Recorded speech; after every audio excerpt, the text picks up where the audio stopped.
So I first became aware of this new Triumph documentary, which for people watching this, Triumph Rock and Roll Machine, about 2 years ago. I'm speaking with Sam Dunn of Banger Films at the time about the ZZ Top film that they had just done. And I asked him what he's got coming up. And he goes, "Oh, we're doing a feature documentary on an unsung Canadian rock trio by the name of Triumph." And he kind of had this like smile as he's, telling me this. And I said, "Okay, hold the phone. We got to talk some more about that." So to start off, Sam and his guys are fellow Canadians. So in a sense, they were there in the heart of it all to kind of see the story of Triumph unfolding. Um, how did you all connect, and how was kind of the idea of doing this film presented? Well, the way we connected was originally the idea for the film. I approached Don Allen, who's a director at Revolver Films, who does a lot of music videos and had done most of Triumph's videos. And Don and I connected with Peter Goddard as a writer, who was my piano teacher when I was a kid, and is a phenomenal journalist. And we sort of incubated the idea. Then we got Ron Suter at NBC Universal to agree to put some money into it, and then the money started to flow in to do the production. We then, at a certain point, Don made the decision he wanted to work with Banger because they had the infrastructure, I'll call it, to do this type of work. He was working on a Miles Davis film as well, and so it just made kind of sense. So he made a deal. That's how Banger and Sam Dunn got involved, and Mark Ricciardelli. And then so Sam and Mark co-directed the film. They did an unbelievable job. I mean, I love the ZZ Top film because I'm a huge ZZ Top fan. But you know what? At the end of the day, when I saw this and what they did with our film, oh my God, we got the best of bangers. I think our film is a little wackier, if I can say that. So a little more interesting than some other documentaries that are more straightforward. Ours is not very straightforward. The band has kind of, in a sense, been able to keep a pretty tight control of the legacy, which I want to talk more about in a little bit. But going into the film, the team that you talked about that kind of was assembled, what sort of conditions or parameters did you put down, or did you and the band put down with the team as far as the film? We were pretty flexible. Having not done a documentary previously, this was the first one. You kind of have to trust the instincts of a director. And when we started out, we did these interviews, and I thought, geez, I don't know if we're going to say anything that's interesting. And it's what ends up happening is it's that narrative thread that the director has to weave that pulls all these elements together and creates a story. Otherwise, there's no story. It's just a bunch of mumbo jumbo. And that's really hard to do. Like I found watching ZZ, I'm just going, where's the story here? It's more like I'm getting interviews. Like I love listening to Dusty and Billy and so on, Frank, but it's not taking me, any place that's as a ZZ Top fan, that's new to me, kind of, I love the film. I love ZZ Top. I love the songs, and those guys to me were they were an inspiration. They came on the scene just before Triumph, and they were an inspiration. When they recorded their live album in Louisiana, that begat Tush.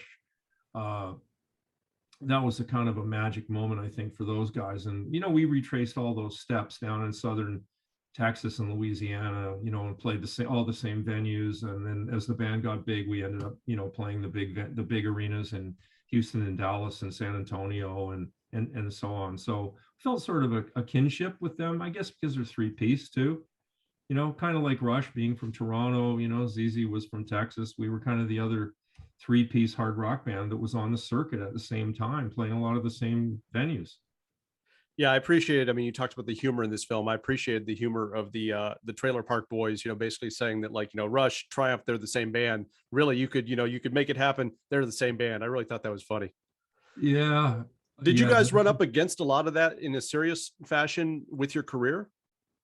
Well, yeah, I mean, you've got Rush, one of the greatest bands of all time, and they've got intense fans, and constantly touring. I mean, in America, they would be, we'd be showing up, and they would have been blowing through town 2 months earlier or 2 months later, and walking through airports. You'd get the fans that weren't really with it, that weren't that tight with either band, and we were both a little bit faceless in a way, and they get the bands confused, and then it just got to the point where somebody said to Mike Levine, "Are you Geddy?" And he'd just go, "Yeah, I'm Geddy. Yeah, yeah, I'm just having a bad day," or whatever. I mean, we just play with it because we love the guys in Rush. We love Rush, and like everybody else does, and it just was a coincidence. We were both from Toronto, both three-piece, and Rick's got a high voice, Geddy's got a high voice, but the music's not similar really, I don't think. So it's interesting with the Metalworks studio. You have had Drake, you've had The Weeknd. So that's kind of, to me, an example that you very much have your feet planted in the present. One of the things that was interesting to me straight out of the gate with this film was early on in the film, you see John Five, who kind of just, that places for rock music fans. That's like, okay, if you want to, hear somebody from today's musical landscape of rock and roll, kind of testify about Triumph, here's John Five from, Rob Zombie's band and, David Lee Roth and so on. How did you guys connect with John? And, when did you kind of first find out that he was a fan? I'm waiting to meet him. I mean, I thought he knocks me out as a musician, and he connected through Banger Films, and we've had so much going on, honestly, Matt, that some of the people that are involved, like I know the Trailer Park Boys, especially Bubbles, I guess, but John Five, never met him, and when I saw him the first time I saw him, he was cut in the film, and so now it's kind of like he feels like a friend I've never met. So yeah, I'm really hoping we meet him.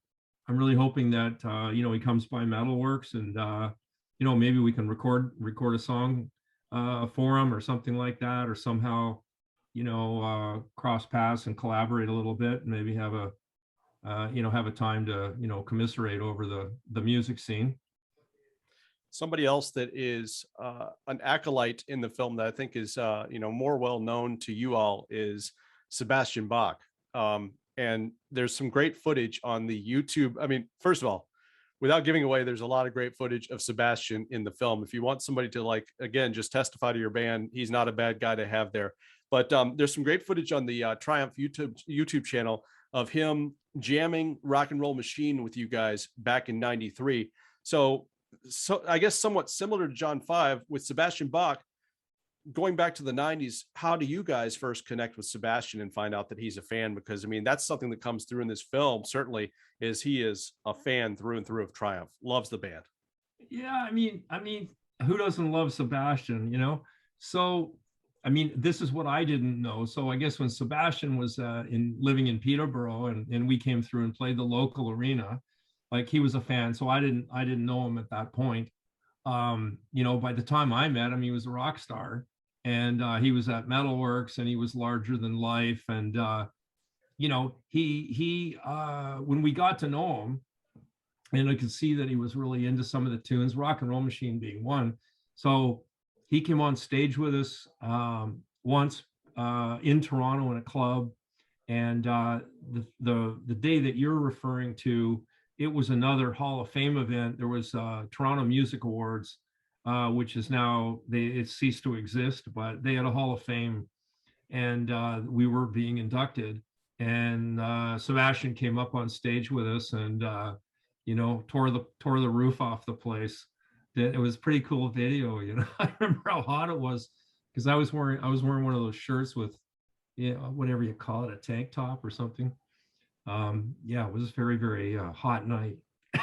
I don't think I knew going into this film that you are the historical pack rat of the band, which I can identify with. The good thing is, as a result of that, the filmmakers had no shortage of material to help tell the story of Triumph. So for you, I guess I wondered, how well cataloged are the archives of what you've saved over the years? And are there things that they surfaced that really surprised you, even though they were from your own collection? In the film, they curated, I'm going to call it a museum that was the length of 2 school buses. And in the film, you can see it, although you can't really tell the scope of it. You had to be there in person at the Fantasy to see the magnitude of this display. We didn't want to tear it down. Like, it was set up in 2 of our warehouses at Metalworks. And it was so professional. It was museum quality. We've got a lot of our stuff really well archived at Robarts Library, at the Media Commons at the University of Toronto. So we donated a major portion of our archives to the University of Toronto. And so if you're a U of T student, you can parse through anything. It's stored in an Iron Mountain environment and so on, but it's cataloged down to the nth degree. I still have more stuff. You're right. I was the world's biggest pack rat. Still have more stuff at Metalworks that we're intending on packaging up again, and probably it's a living archive. So probably donating the rest of that to U of T, so it all lives under one roof for posterity and so on. But I just got into the habit. I don't know what it was. I mean, call me a pack rat. I just thought, you spend all your time playing in bands when you're a kid, and all the bands go nowhere. You have a hard time getting jobs. Guys quit the band. Your booking agent tells you to learn more cover songs because no one wants to hear your originals. So that's what every musician grows up with. And then when you suddenly, like, all of a sudden, when it was Mike, Rick, and Gil, it was like somebody turned on the lights. The very first show that we played, people went nuts. And, we looked at each other. We'd only played about 2 songs on stage. And we looked at each other like, what? Like, I've never seen this. Have you? Like, I'm used to, people kind of talking to each other, and then you see them going to the, the smoking area or being disinterested and walking away. When we started to play, it was like this kind of an effect. It was like a swarm of fish. All you're swimming, and there's this huge, massive, school of fish swimming right at your goggles. That's what it was like. So Rick had never experienced that. Mike had never experienced it. I had never experienced it. I guess all our bands stunk. And suddenly we had this bull by the horns we didn't know what to do with. So, once that happened, I went, I got to keep a list of what's going on. I don't believe this. Like watching a TV show, and these guys are all actors. It was almost like being in the third person, watching from out of body experience. The failure part was very easy. I was used to that, but when it suddenly all started to gel, and I think that's that 10,000 hour thing. Like we had really put in our dues and a lot of hard work as musicians. But the key was the combination of the 3 people, was finding that combo, and then the manifestation of that collaboration that seemed to strike a chord with people. Were there things that they sourced outside of your collection that you hadn't seen? Yeah, they did their own research, and they had their own archival team. So they would uncover things, because of course the search engine is the ultimate divining rod. And they were able to pick up a lot of details that were really not something that we had at our fingertips. This is always interesting to me about films. And I guess the question would be, what is something they put in the film that perhaps you all didn't want in the film, that they kind of fought for and said, look, this kind of needs to be in there? Was there anything like that? Yeah, I didn't want to talk about the breakup, and they forced it on us, and they convinced me. They just said, you have to do it because it's part of the story, and the fans deserve the whole truth and nothing but the truth. And I went, okay, I'll back down. But it's, for me, it's painful to go back and talk about that, you know. We were like great buddies and we had a blast. So the whole Triumph saga was, I'm not saying we didn't have a few things go wrong along the way, but I mean, generally it was just a rocket ship ride that just seemed to be like, wow, can you believe what just happened? And it was just every year things just bigger and better and blah blah blah. So when it finally you know, came to an end, the problem was my father had passed away, and you know, I just had no interest in Triumph or anything else for, you know, for a few years. It just the impact of that put me in a different headspace.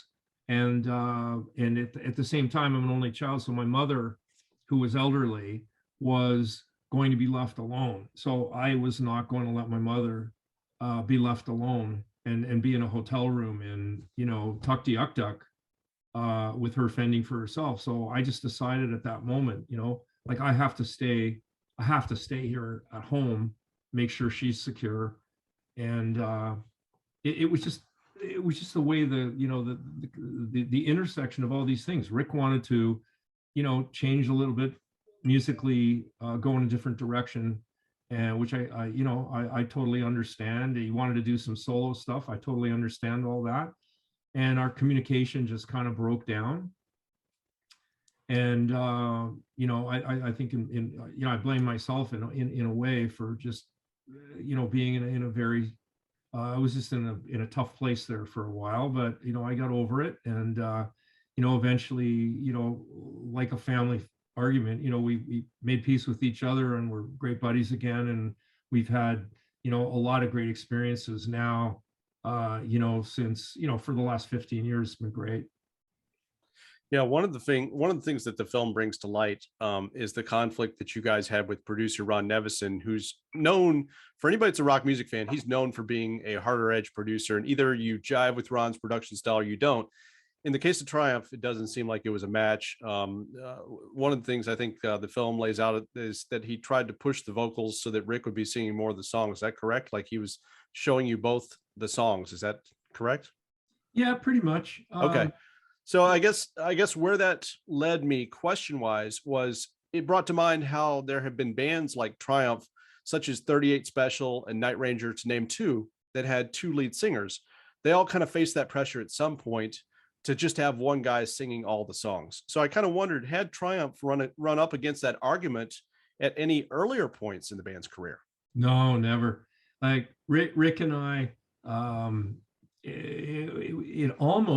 it was never even a coin toss. Like we'd have a song, we'd be working on it on the floor, and he'd go, "Oh, that sounds like a Gil song," right? Or we go, "Oh, that sounds like a Rick song." And it was just like there was hardly ever a time when there was even any kind of discussion. Like we might on the floor, you know, I might sort of say, "Okay, here, let me try it. I'll sing a few lines," and then Rick would sing a few lines or whatever. There's really never any kind of the real thought process, Matt. What it was we always from the very beginning, we wanted the most high octane performance that was going to, you know, leave other bands in the dust in terms of sheer, you know, brute strength horsepower. That was just part of it. It was like almost we had this kind of insatiable desire for what we called NGE, which was net gasp effect, which was a joke that we created, but it was to describe back to what I said earlier about audiences that, you know, fall asleep and drift away. We always talked about net gasp effect. This was the audience jaw going. So a lot of things we did live, we were working towards our goal of lots of NGE. So where does that start? Well, it starts with, how are you going to keep activity on stage with only 3 musicians really active? And that then, of course, you can logically reach the conclusion, as we did when we were rehearsing in a bowling alley in 1974 when we started, that if you have Rick, stationed at a microphone. Well, you already got the problem. The other guy's singing. He's stationed behind a set of drums. He can't move much. Mike doesn't sing. So therefore, the best alternative was to have Rick sing and me sing, so that when I'm singing, he first of all gets a break, because he sings those, god awful high notes all the time that, are pretty stressful. And then he also has a chance to, kind of just feel like he's playing in the band. He's not carrying the entire load at that moment. So that was really the modus operandi for Triumph. And there always seemed to be a natural fit. Like the songs that were bluesier all went to me. The songs that were more major all went to Rick. And there was never an issue. Ron got in there and he decided he was going to rebake the cake. And he managed to alienate all three of us. He alienated Mike, because Mike was kind of the band's producer. So he insulted Mike's production suggestions. In the case of Rick, who was kind of like, I always thought Rick was kind of our master musician. So Ron would insult Rick's musical capabilities and guitar playing capabilities, which was ludicrous, but he did in the studio. And then his way of kicking me to the curb was to say, oh, drummers shouldn't sing. He was okay about my drumming. I don't think he disliked my voice. It was just, you drummers shouldn't sing kind of thing. So I don't know. He was doing what he thought was appropriate, whatever his thought process was, but I never liked the man. So post all of that, are you eventually able to, I mean, obviously he exits the project, but outside of Triumph, is there ever a point where you calm the waters and kind of make nice with Ron? Not a chance.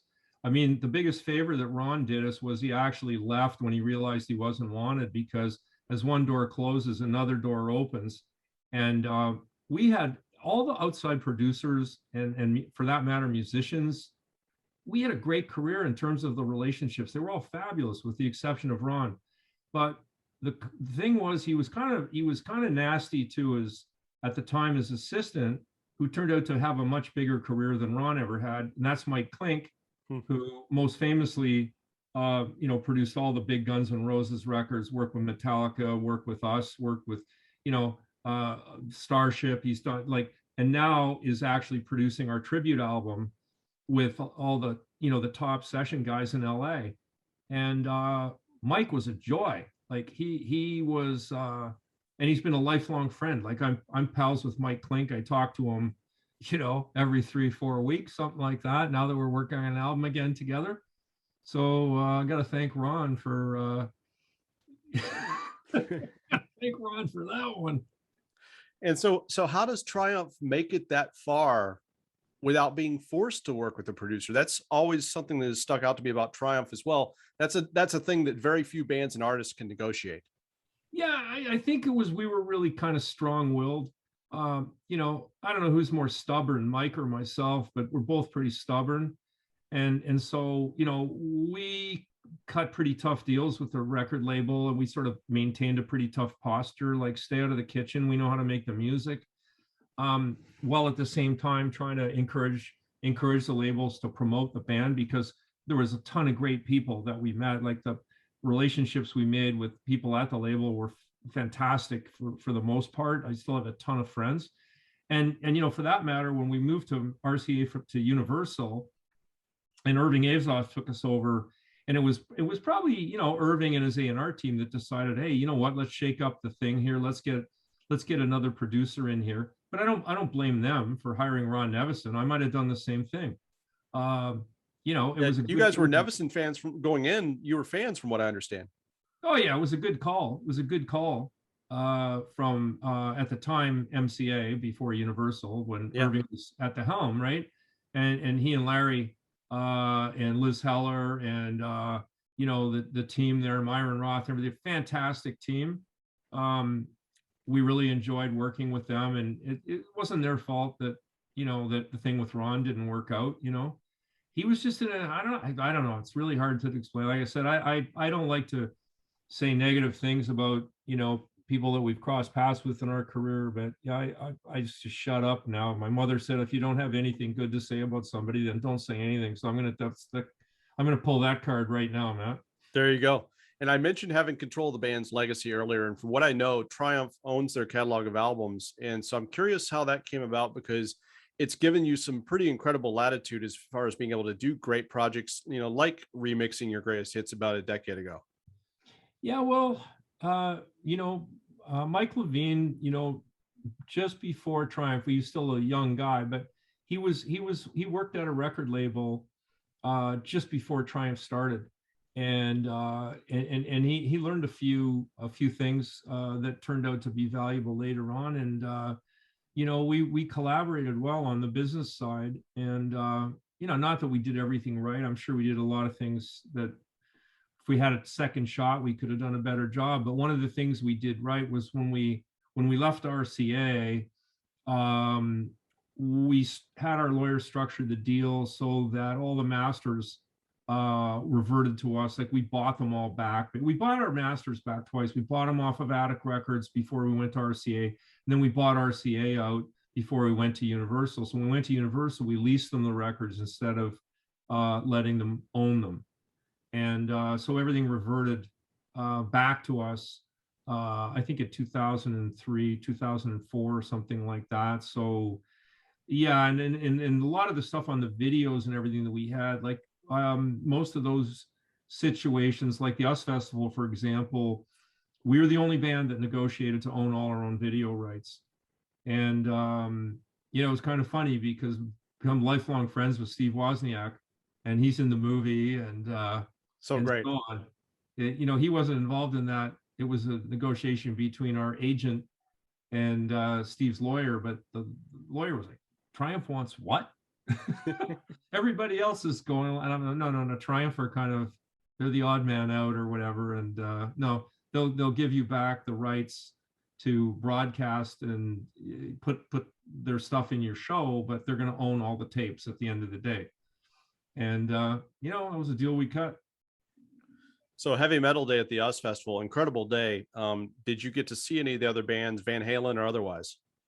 Well, backstage we certainly did. The funny moment for me was when Rob Halford and Judas Priest went on, and I think I was standing there with Rick, and they were walking past our trailer, and they had on all the leather, and it was, it had to be 120 degrees in the shade. I mean, it was so hot that you were just melting standing, and they were going out in the leather, and Rick and I were just kind of like, are you kidding me? Like, we should be going on in a bathing suit with a hose or something to try to stay cool. So I kind of remember that, but was just such a great, roster of bands. I mean, Ozzy Osbourne, we loved Ozzy Osbourne, played with him at the Heavy Metal Holocaust. We co-headlined the American Rock Festival with Ozzy. So, always kind of, he's older than us, but always kind of cool to see him and what he's up to. Motley Crue was there, they were kind of all the young dudes at that point. And, Van Halen with David was still, at the helm. Quite the enterprise they were too, so it was a big day, that's for sure. You mentioned Irving Azoff, and he is in the film. Like, that's what's great about this film, is that like so many people from across your career are actually in the movie. What's a good Irving story? What's one of your favorite Irving stories? Oh my God. Well, first of all, I got to tell you, I really love the guy. My one regret would be that we never had Irving as our personal manager.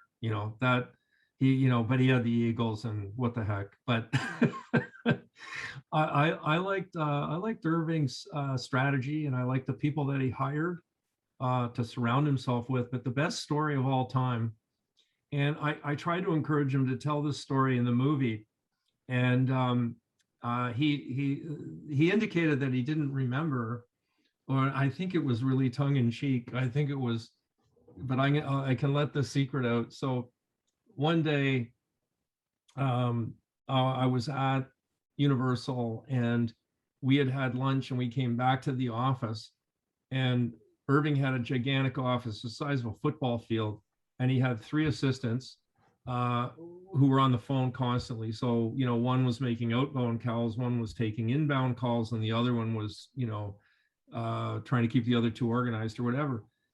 And he was playing tennis in his office with Myron Roth, who we love Myron. He was the head of business affairs, he was their lawyer. And the office was big enough that you could kind of play tennis in the office. And Larry Salters, who was the most amazing guy, who is, I'm not exactly sure what Larry's official title was at Universal, but he was kind of the master of space and time and promotion and all that stuff. And all of a sudden, in the middle of the tennis game, Larry came running in the office, and he jumped on Myron's back, and Myron was wearing a tie, and Larry jumped on his back. He had a set of scissors, and he cut his tie off, like right below the knot, and grabbed the piece of tie, and he went running out of the office, yelling and screaming like and Myron drops his tennis racket and he starts chasing Larry. And I mean, I was like, these guys are too much. And, they did business, but, Irving let a little bit of humor, and it was like, nowadays, big fancy HR departments, they turn around and they plan these things to keep employees happy. Like, let's do something funny, let's have a pie eating contest or whatever to keep staff morale up. Whereas Irving had a way, he and Larry Salters, he had a way of keeping the morale really high, just letting nature kind of take its course and stuff. So he has a great sense of humor. And what really kept Triumph together, Rick Emmett, great sense of humor, great musician, but great sense of humor. Mike Levine, great sense of humor. Gil Moore, I think, great sense of humor. You had to. You don't have a great sense of humor, you're in the wrong business, for crying out loud. You can't really take rock and roll out all that seriously. You take the music seriously, but the whole circus that surrounds it, I mean, come on. In a recent interview on the Chatter That Matters podcast out of Canada with Tony Chapman, you talked about how musically you were influenced by blues and R&B. Mike was primarily an R&B guy. Rick brings in the progressive element. So sonically, Triumph has songs like Allied Forces and When the Lights Go Down that are straight up hard rock, and elements of that are present even in a song like Magic Power. Where do you think that part of Triumph's sound came from? It really is what you just indicated, which is the background. So kind of like if you look at the Rolling Stones and Led Zeppelin, and you realize you can trace their musical roots, and the Yardbirds for that matter, straight back to, Chicago blues and Memphis blues, and some of those great artists and great writers from that era. And so, for Mike and I, it came, a lot of it came from, like, the sort of the Stax Volt Memphis group of Booker T and the MGs and all the, the various other permutations of Steve Cropper and those folks got themselves into, and the artists that they backed up over the years. In my case, maybe a little more, from the, the Delta blues and Chicago blues and so on. But I think what happens is that becomes part of your, whether you realize it or not, it becomes part of your signature. Whereas Rick, his influences were more classical and progressive rock. So, he was influenced by bands like Genesis. He was influenced by, bands like Kraftwerk and, the bands that were playing more technically complicated music, mainly from Europe. But he also had his own kind of hard rock where it kind of crossed over underpinnings. Like, for example, you love Ritchie Blackmore. So, there's where the kind of the meeting of the minds was, like, because we love Deep Purple.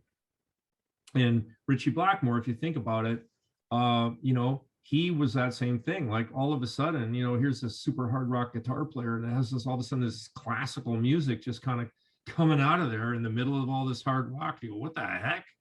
There's only one Ritchie Blackmore, so I think that's back to what we were talking about 20 minutes ago. You get three musicians together, and sometimes, it's like chefs in a kitchen. Sometimes it's, it's horrible. Sometimes it's great. Sometimes it's medium, whatever. And bands that are successful, generally you've had some stroke of luck that has allowed, you know, the right people to get together, you know, and suddenly you've got some kind of a signature sound that's yours. Like, think of what a signature Deep Purple had. We're just talking about, you know, with John Lord on that big Hammond, and, you know, Ian Pace, my favorite drummer of all time, #1 on my chart. Don't know if I answered the question. How was I doing there, man? You did. No, you're real good. Yeah, absolutely. In the film, it's discussed how, like a lot of bands, you guys start out playing cover songs. And there's certainly at least one notable example that becomes a staple in the Triumph catalog, that being Joe Walsh's Rocky Mountain Way. And then also Love Hurts. A lot of people know the Nazareth version of that song. Can you talk a little bit about why those two songs were kind of important to you in the band?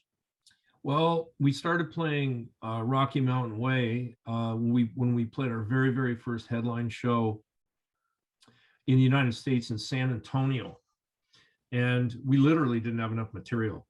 So we thought, okay, what if we get an encore? Well, we've never had one of those before, and of course we ended up getting 2 encores. So we learned Rocky Mountain Way because it was a good song.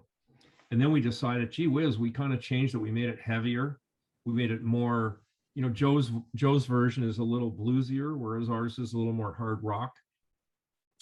And we decided to record it. And in various areas, like up in Canada, it became a really big hit, more so than in America, that particular song. That was a great one. Love Hurts. I just love Nazareth, everything about them. The band, you know, their motif was just, to me, fabulous in so many ways. And you know, Danny's vocals are second to none. So it was a real challenge. I looked at Love Hurts, which of course, you know, the writer Boodle O'Brien, which I don't know how many people really know that, but, you know, very tremendous writer. He and his wife Felice, you know, wrote for the Everly Brothers and so on. So we're talking about one of the most respected writers, you know, of his era. How do you beat what Nazareth has done with that song?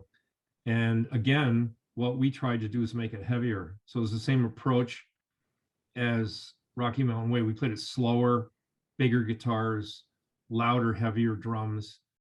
And you know, my vocal range is a little bit different than his. I'm probably a tone lower maybe than he is. He's pretty much a tenor. I'm like an upper baritone. So I think we did it justice. But I just like Rocky Mountain Way, I love Joe Walsh's version of Rocky Mountain Way, and Love Hurts. I love Nazareth's version of Love Hurts. But I think Triumph did justice to the 2 songs.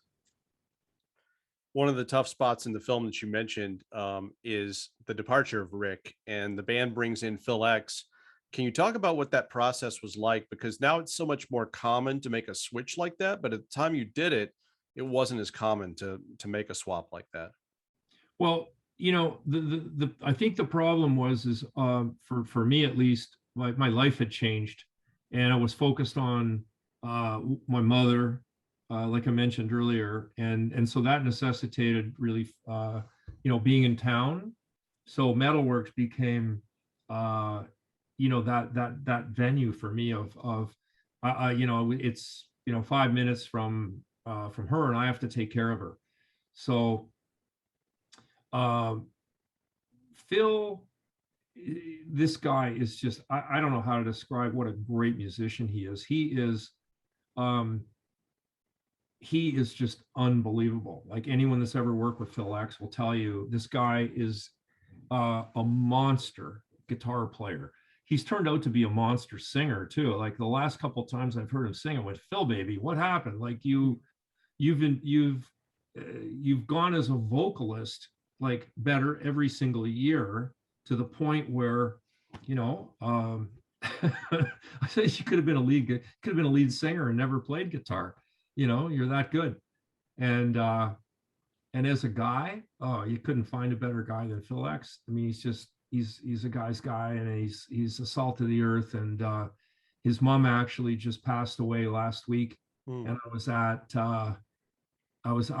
the visitation, and if you knew Phil's mom, you would know why Phil X is the way he is, because man, did he had a great mother and a great upbringing, and he's a dad now, and Hmm. his those kids are lucky to have Phil X as a father. I'll tell you that. It's just like John Bon Jovi's lucky to have him as a guitar player. Yeah, I mean, that's really the statement right there, is like, if you want to outline like how good is Phil X, like he's the guy that like stepped in for Richie Sambora and they don't miss a beat. Like, I mean, the guy's incredible. So Yeah, and I mean, it's like Rick Emmett. Like people have said to me, "Well, compare Phil X to Rick Emmett." And I'm like, "Well, you can't. Like it's like two great hockey players that play different styles. Like Rick Emmett, to me, he's irreplaceable. He's like a puzzle piece. He plays a certain way, and he's it's an artifact. It's something that's once in nature. That's Rick Emmett. Phil X, same thing, just different, completely different. Phil plays dark, Rick plays bright, they both have ridiculous amounts of speed, like the Indianapolis 500 up and down the fretboard all day long, both of them, but different note selection, different articulation, different tone. So, people have said, well, how did you feel about the band with Phil? It's simple. I thought it was a really neat band that I loved. Didn't seem like, to me, Triumph was kind of Mike, Rick, and Gil. And then when Mike and I worked with Phil, and we were called Triumph, but I felt like, oh, it's a new band. Like Rick Emmett, too big of a piece. You can't really replace him. You're really forming a new group. And I love the band with Phil, but I think for me, my life had sort of moved on, and I couldn't commit as much to the band at that stage of my life as was probably necessary. Make it a top priority, like in the days prior.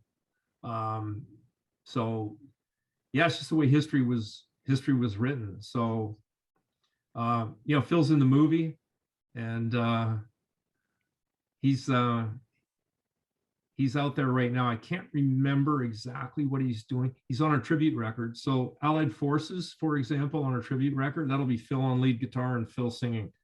nice. So there's a Triumph reunion of sorts with Phil. That's awesome. That's awesome. So the album, first of all, like I respect that, like that album, Edge of Excess, it's still out there on streaming. So you guys haven't buried it. So that says a lot right there. That's cool. But the album you and Mike made, Edge of Excess with Phil, it seems even heavier, if that's possible. I wondered how much you all might have been influenced by the onset of grunge with that record.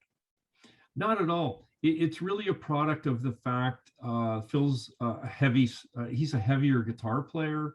And I was always trying to take the band, like if there was any kind of, discussion in the kitchen about where to go, I was always pushing Triumph to go heavier, and less, less melodic, I would say, something like that, more blues.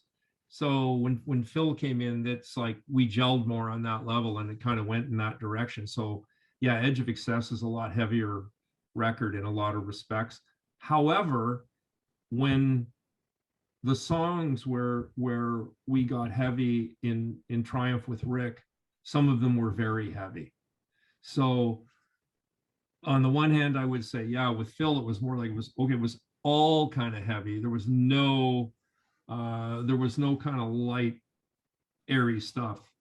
Whereas with the Triumph with Rick Emmett, I mean, look at the classical guitar pieces that Rick recorded, which is some of the pieces that I thought were fabulous, and they were signature pieces for Triumph. Triumph fans love them, and it was just Rick playing classical guitar.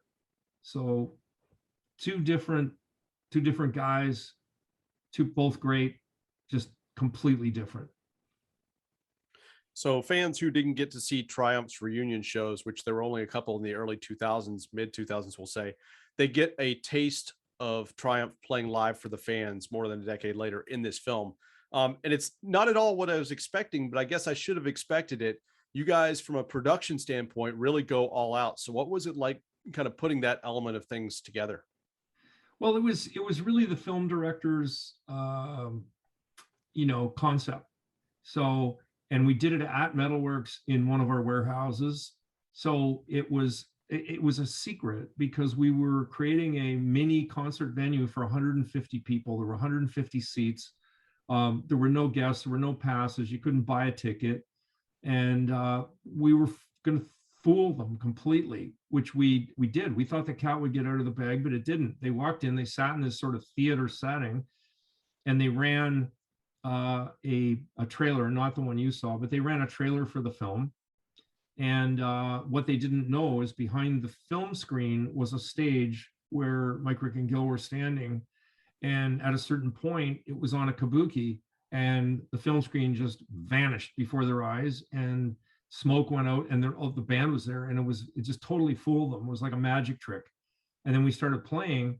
As soon as we started playing, they were all screaming, yelling, crying, like losing it. It was, and that's what the film director wanted to do. He wanted to shock them and then film their faces, and that comes through in the film because it's the outpouring of emotion was just ridiculous, and it impacted us on stage. It was hard to play. I mean, you're looking at these people and you can see how they're just losing it, and in a good way, and but you can see it's so emotional. That's why I say some of them are actually crying, as much tears of joy, mind you, but so it was pretty emotional for the band to see that.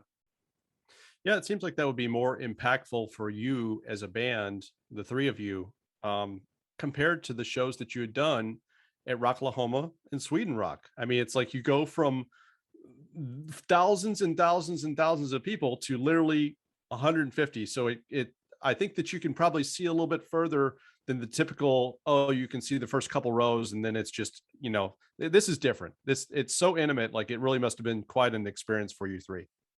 Yeah, and we met every single person. So like after we did that, we went on to a kind of a Triumph backdrop area, and they brought everybody through a receiving line. So we took photos with all 150 people. And you'd get these anecdotes, like you get 150 anecdotes, like, oh, you probably won't remember this, but I was blah blah blah. And they're all true stories, and some of them break your heart, some of them are funny, some of them are just factual, and everything in between. But it was a magic kind of experience, for the band. And I think for the folks that were there, I think they were shocked. I think they had no concept of what they were in for. I have to credit the directors for that. I mean, they came up with, actually, one Triumph fan, Nancy Inch, she had a hand in this, and her cousin, Ralph Chapman, ended up becoming the writer post Peter Goddard on the film. So it was Nancy's idea to bring Triumph fans to Metalworks, and then this marriage of, well, what if the band played, and it started to percolate from there. And then it was like, oh, what if the band was hidden? No one knows they're there. It became a director's, little plot, I'll say, to push his narrative. So you tell the story of buying the torch in the film, and it's a great story.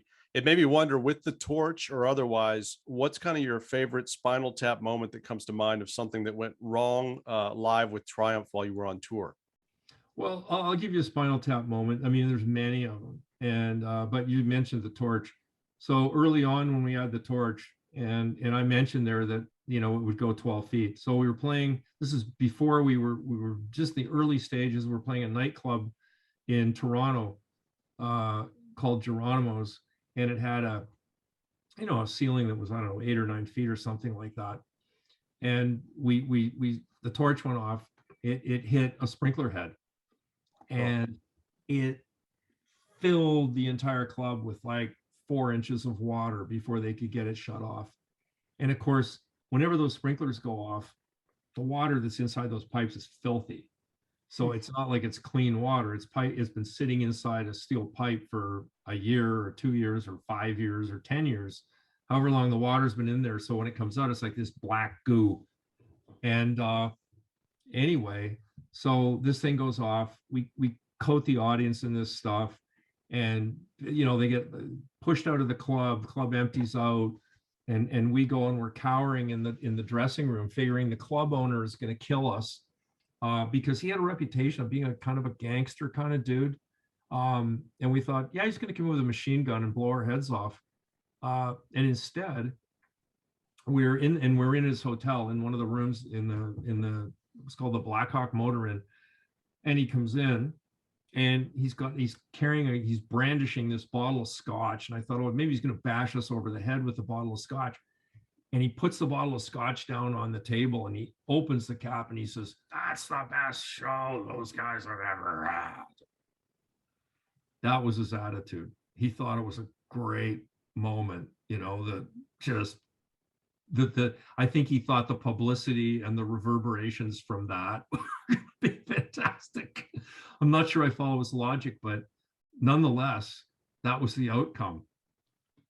All right, I'm going to move to wrap up with a few things here. And first of all, a visual aid of sorts for those watching. You've seen this. So I was speaking with Andy Curran earlier this summer, and he talked about working on that great 40th anniversary box set for Allied Forces. And among other things, it's just a massive box set. And hopefully you guys have plans to make some more of those at some point, because I think you made like 1,500 or something, which I think you could sell, all of those in one corner of Canada, like one small street. But it was cool to hear that for the Cleveland show, which is on vinyl, you didn't just go to the existing source that had been used in the past. You all actually pulled out the tapes. Can you talk a little bit about that experience? And are there other full Triumph shows in the vaults that could be released? Well, that was Andy's idea. And basically the whole box set is Andy's creation, and that was just one of his ideas. It was a good one.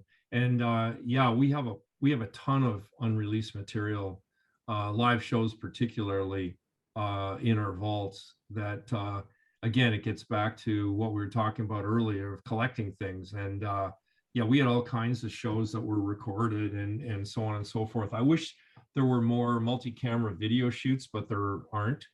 But there is a pile of video, like TV shows, backstage footage, things of that nature. So there is a pile of that. So yeah, there'll absolutely be more to come down the road. I'm not sure exactly what. We might do another documentary or something.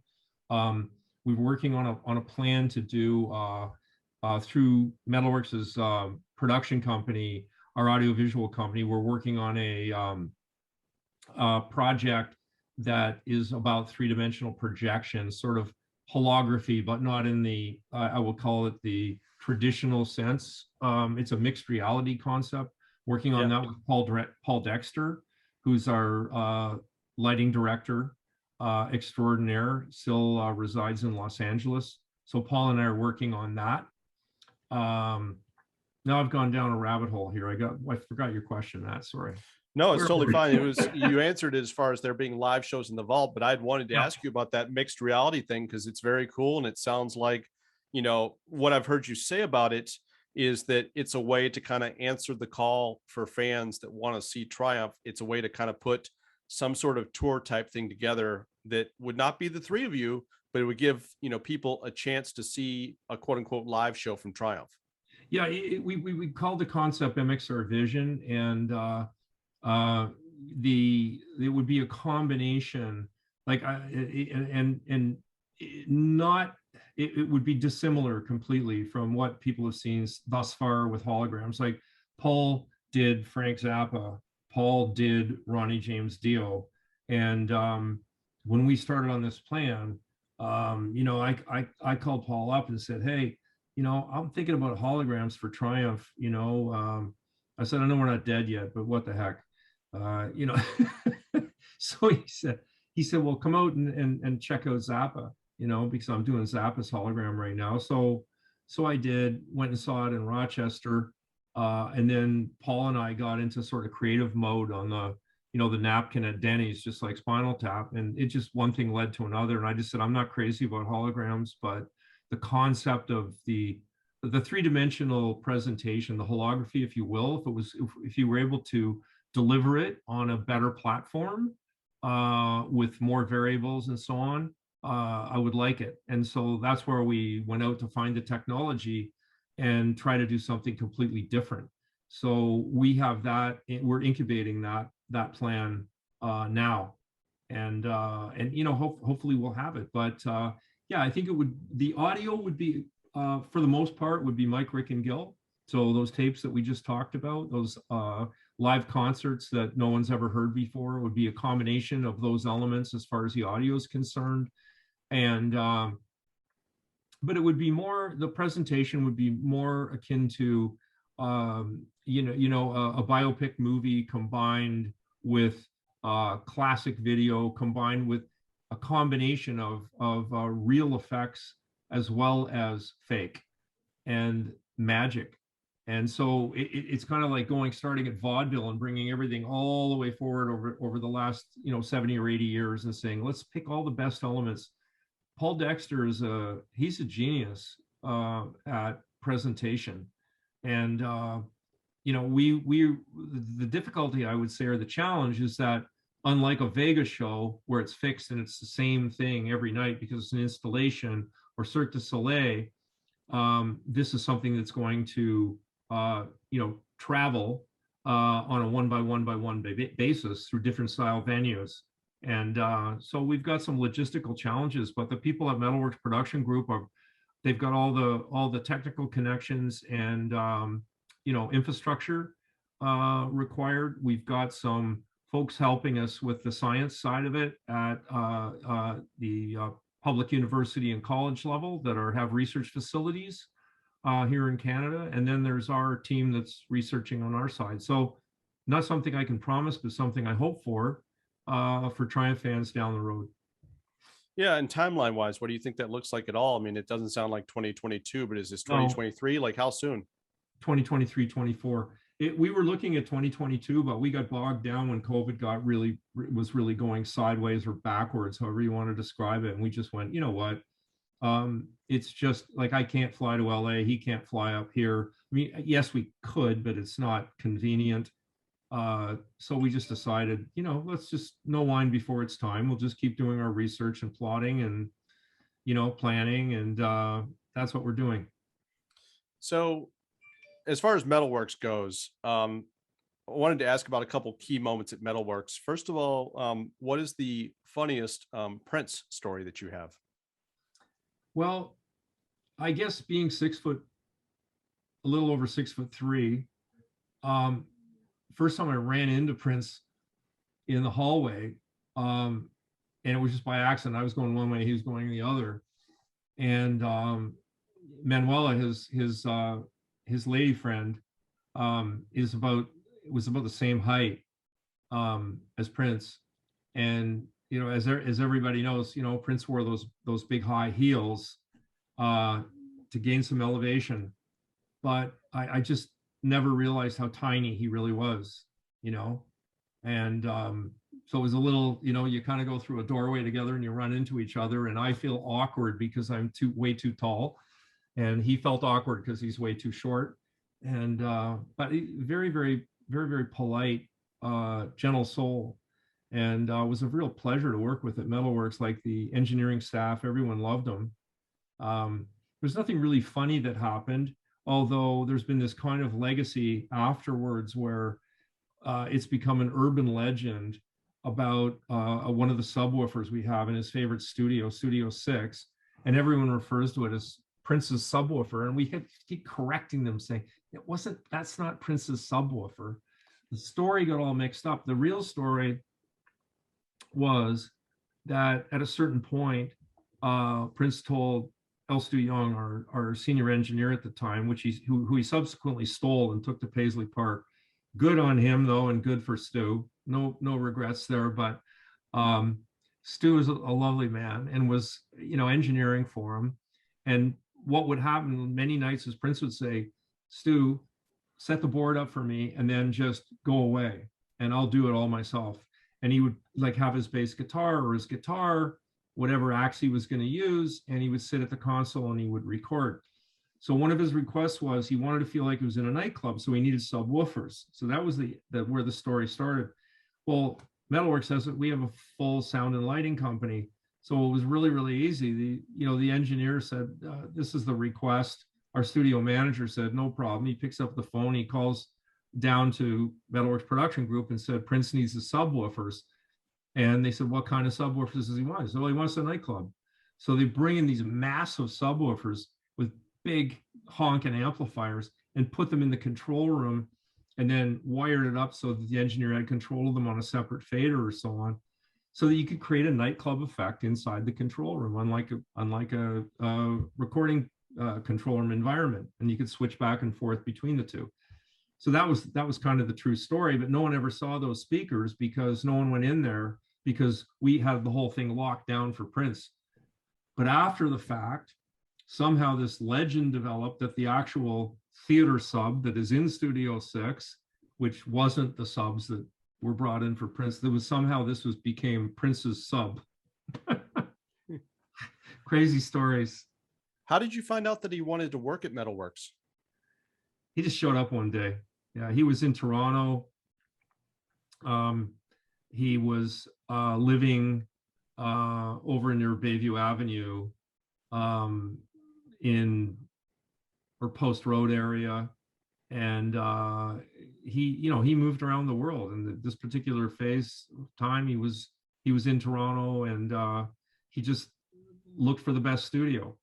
So if a funny anecdote really there is, he called our studio manager, or not him, but his people called the studio manager, said, we want to come in and we want to test the room. How many studios do you have? Oh, we got several studios. Okay, well, how many do you want to test? Well, just one. So, okay, who's the artist? Can't tell you who the artist is.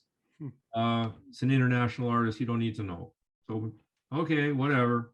So, that evening, Prince would come with his entourage, which was kind of like, his driver, his bodyguard, his another, handler or whatever. So an entourage of 4 or 5 people.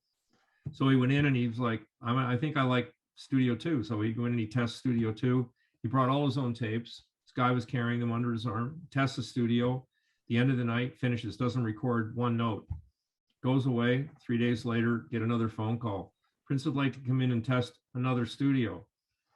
This went on 4 times until he said Studio 6 is the one. So then he started recording, but he literally came 3 or 4 times and just to listen before he would record a note. I've never seen an artist before or since ever do that, but he did that. It's a true story. Do you have any conversations with Prince? Just kind of in passing. I always felt at the studio, being the owner, that I always felt like I never wanted to intrude on another artist. When Triumph was recording, we knew that we needed to really focus on our music. So we really didn't want visitors, guests, hangers on, anything. So I've always had that respect for the artist. So anybody that recorded at Metalworks, if somebody like I know when Drake was there, for example, they invited me in the control room. Gil, Drake wants to meet you, blah, blah, blah. I come in, I was like, hi, it's great.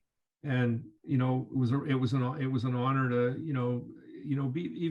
be asked in, but I would never go and walk into a control room and say, introduce myself as an uninvited guest. I would just never do it. The people that belong in the control room are the engineer's assistant, manager, producer, like people that are session personnel. That's the professional environment. So we've always maintained that professional environment at Metalworks. We've never allowed anyone to intrude on it. In fact, we once had a receptionist who was a particular fan of a big artist who decided to break with protocol and walk in on a session and start talking about what a great fan she was, and we fired her on the spot for it. Hmm. Yeah. Have you had folks like since, like Drake or The Weeknd? Like, has there been anybody that has come to Metalworks and said, "Look, I wanted to come here because I knew Prince recorded here"? Has that brought people in of note like that? I would think so. Like I don't, you know, our studio manager comment on that because he would hear those conversations, whereas I don't hear them. But Yeah. I mean, I think a studio is really nothing more or less than the sum of the parts, and the sum of the parts are all the artists and all the records that have been recorded. So when you get a history as long as the one at Metalworks, which is over 40 years, and you look at doing, you know, working on Live Aid and working with Prince on musicology, and you know, people like David Bowie and you know, Drake's breakout records, and so it's like you just Guns N' Roses. You can't. There's no way to embellish it, or there's no way to downplay it. It's just, it's what it is. Those are the facts on the ground, and they influence, uh, you know, different people different ways. But certainly, like if you're a hip hop artist in the Greater Toronto region and you're trying to break out, I mean, you certainly know that, you know, Drake broke out of Metalworks. You know, he's now got a gigantic, gorgeous studio right in his own house. You know, 40 is producers got two fabulous studios that were sort of custom built with Drake in mind. So he's got lots of options. You know, I'm sure we'll see Drake back at Metalworks because artists tend to return to their roots. And you know, I think one day it'll be like, so what? He's got his own studio, but they'll probably like say to Noel Cadestre as engineer, they'll just say, oh, let's go do some stuff at Metalworks. You know, it'll be cool to have him back at some point. So that's the final bit. You mentioned Guns N' Roses. What's your favorite moment from the whole GNR experience? Well, um, Axel was he at the time he was kind of, Mike Klink said, you know, to everybody, you know, like Axel likes his own space and blah blah blah, and you know, he was fine, but he did an amazing amount of artwork when he was there. Like he spent all his time in the lounge working on artwork, and then on the consoles where, you know, you have writing strips and so on, and he kind of started to put, you know, artwork illustrations on the console to indicate certain channels and what they were doing, what they were recording. Was quite interesting, and it all got trashed, which is, I guess, in a sense, kind of a shame that there's no real evidence of it or history of it. But yeah, again, just like passing ships in the night, like you know, when I would happen to pass, and I just noticed that he was like, wow, this guy's really into his art. I've never really followed you know, Axel or Guns N' Roses to see you know, other the peripherally, again, just passing ships, but to see if he's really done anything with his art. I mean, maybe I'm like way off base here. Maybe he's got a collection and he's, you know, he's had a gallery display and so on. I had no idea that Bryan Adams was as great an artist as he is. And there's, you know, there are a lot of musicians that are talented in that way, but his drawings were really fantastic. I'm not sure that he's what he's done with them.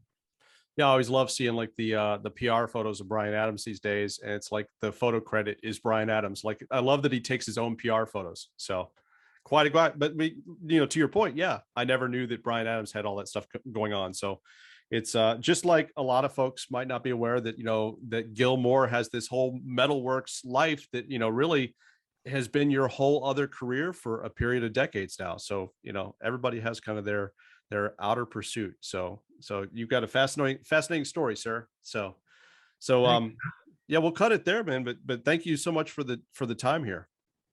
Yeah, I really enjoyed it, and you know, hope to you know, watch, I guess, after the fact. We've been doing a lot of interviews right now, so it's hard to keep pace. You know, with what's been a really busy time for Triumph. It's been a really busy time for Metalworks, and but you know, I'm grateful that, you know, our fans have been so loyal, and you know, and the media too, you know, been incredibly loyal, and you know, what we're seeing with this film, the Toronto International Film Festival, which I guess is arguably the second most influential film festival now in the world.